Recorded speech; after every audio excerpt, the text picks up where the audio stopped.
मरकज़ी किरदार। मरकज़ी किरदार की हैसियत से रॉबिन्सन एक हमाजहत पेचीदा और तहदार शख्सियत का हामिल किरदार है जो इब्तिदाई जदीद नावल की तश्कील में कलीदी किरदार अदा करता है।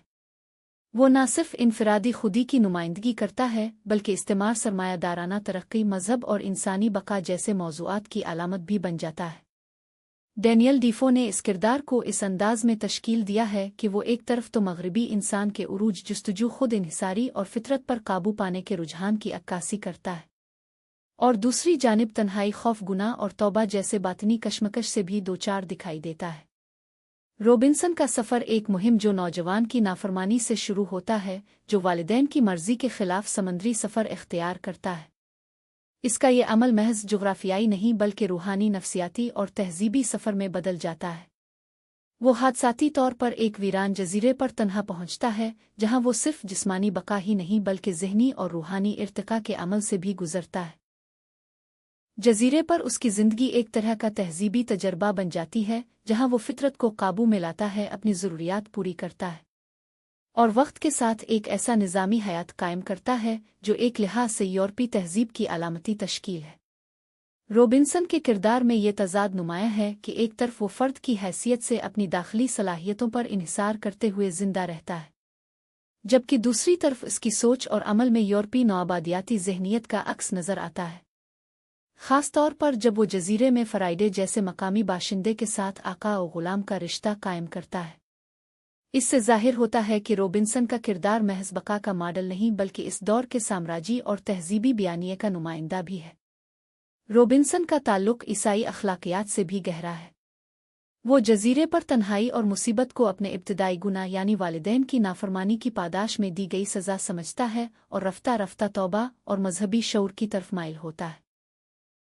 यूं उसका किरदार रूहानी तजर्बे के मरहले से भी गुजरता है जहां वो मुक़द्दस किताब के मुताले से तस्कीन हासिल करता है और खुदा की मर्ज़ी पर कनात करना सीखता है। एक अलामती किरदार की हैसियत से रॉबिन्सन करूसो मगरबी इंसान की इस ख्वाहिश का मजहर है कि वो दुनिया को काबू में लाए, फितरत पर तसल्लुत कायम करे और ख़ुद को अपने अमाल का मरकज़ व महवर समझे। हम कह सकते हैं कि वो इंसान जो डान की खूती की शक्ल में खुदा की बनाई हुई दुनिया में अपनी जगह की तलाश करने निकला था, वही इंसान अब रॉबिन्सन करूसो की शक्ल में अपनी दुनिया अब तामीर करने के लिए चल निकला है। दीगर किरदार। रॉबिन्सन करूसो अपनी हैत में वन मैन शो की तर्ज पर लिखा गया है, जिसमें रॉबिन्सन का किरदार ही पूरे बयानिए पर हावी है और इसमें दूसरे किरदार कोई अमल दखल नहीं रखते। अहम जिन किरदारों का थोड़ा बहुत जिक्र होता है वो बयानिए के मखसूस तनाज़रात को वाज़े करते हैं। उन किरदारों की तहलील हमें नावल की गहराई, इसके इस्तेमारी, मजहबी और समाजी पहलुओं को समझने में मदद देती है। फ़राइडे नावल का सबसे अहम सानवी किरदार है जो रॉबिन्सन के जजीरे पर जिंदगी गुजारते वक्त मुतारफ होता है। वो एक मकामी वहशी के तौर पर सामने आता है जिसे रॉबिन्सन मौत के मुंह से बचाता है और फिर इसे अपना खादिम बना लेता है। फ़राइडे का किरदार सतही तौर पर एक वफादार, खिदमतगुजार और शुक्रगुजार ग़ुलाम की मानिंद पेश किया गया है, लेकिन अगर हम इस किरदार को इस्तेमारियत के ज़ाविये से देखें तो वो मगरबी इस्तेमार के हाथों मकामी आबादियों की महकूमी, तहज़ीबी इल्हाक़ और शनाख्ती तहलील की नुमाइंदा अलामत बन जाता है। रॉबिन्सन की तरफ से फ़राइडे को तहज़ीब सिखाने का अमल दरअसल एक साम्राज्यी अमल है जिसमें मकामी इंसान की शनाख्त को मस्ख़ करके इसे मगरबी अक़दार का ताबे बनाया जाता है। फ़राइडे की ज़बान, मजहब, आदात और हत्ता के इसकी फ़िक्र तक रॉबिन्सन के ज़ेर असर तब्दील हो जाती है। फ़राइडे का वजूद रॉबिन्सन के तन्हा बयानिए को एक सनवियत फराहम करता है और उसकी मौजूदगी के बाइस रॉबिन्सन का किरदार एक मुतलक हाकिम के तौर पर सामने आता है। यहाँ हम पर लाजिम है कि जे.एम. कोट्सी के नावल फो का तज़किरा करें। ये नावल रॉबिन्सन करूसो के जवाब में माबाद नवाबादियती बयानिए के तौर पर लिखा गया है। इस नावल का उन्वान कई हवालों से मानी खेज है। सबसे पहले ये डैनियल डीफो के असल पैदाइशी नाम फो से लिया गया है। कोट्सी बताना चाहते हैं कि असल चेहरा, असलियत और छपाई गई सच्चाइयाँ हमेशा वापस आती हैं, चाहे उन्हें कितना भी छुपाया जाए। दूसरा ये कि डीफो ने अपने नाम फो यानी दुश्मन को डीफो यानी गैर दुश्मन कर दिया था, लेकिन कोट्सी ने ये उन्वान रख के बताया कि नौआबादियाती ज़हन अब अपने दुश्मन को पहचानता है, चाहे वो जितना भी डीफो हो जाए। इस नावल की कहानी दिलचस्प है। इसे कोट्सी ने इस तनाजुर में लिखा कि रॉबिन्सन करूसो में मकामी किरदार यानी फ़राइडे को बोलने ही ना दिया गया था। این اسی طرح جیسے کلب ظلمات میں جوزف کانروڈ نے مقامی فرد کو گویائی عطا نہیں کی تھی۔ دوسرے روبنسن کروسو میں عورت کا کردار نہیں ہے تو کوٹسی نے ان دونوں کو ہی اپنی تحریر کا نمائندہ بنایا۔ فوکی کہانی ایک عورت سوسن بارٹن کی زبانی بیان کی گئی ہے جو ایک اجنبی جزیرے پر بہ جاتی ہے اور وہاں روبنسن کروسو اور اس کے خادم فرائیڈے سے ملتی ہے، لیکن اس بار منظر بدل گیا ہے۔ سوسن ایک عورت ہے، وہ مہمان نہیں بلکہ روبنسن کی طرح ہی خود اپنی بقا کی جنگ لڑنے والی عورت ہے۔ اور فرائیڈے جو ڈیفو کے ناول میں محض ایک مطیع غلام تھا، یہاں ایک خاموش شخص ہے جس کی زبان کاٹ دی گئی ہے۔ یہ خاموشی علامتی حیثیت میں سامراج کی طرف سے مسلط کردہ خاموشی ہے جو مقامی لوگوں سے ان کی کہانیاں، شناخت اور زبان چھین لیتی ہے۔ کوٹسی اس رویے پر سوال اٹھاتا ہے کہ کہانی کون لکھتا ہے، سچائی کس کی ہوتی ہے، اور جو بول نہیں سکتے ان کی تاریخ کون بیان کرے گا۔ اس لحاظ سے کوٹسی کا ناول فرائیڈے کے کردار کا مقدمہ ادب کی عدالت میں پیش کرتا ہے، جس کو اس کے پس منظر کی وجہ سے ماتحت بنا لیا گیا اور اس کو انفرادی شناخت دینے کی کوشش ہی نہ کی گئی۔ یعنی یہی سمجھا گیا کہ مقامی لوگوں کی کوئی شخصیت ہوتی ہی نہیں جس پر توجہ دی جائے، ان کا کام صرف آقا کے احکامات قبول کرنا اور ان پر عمل درآمد کرنا ہے۔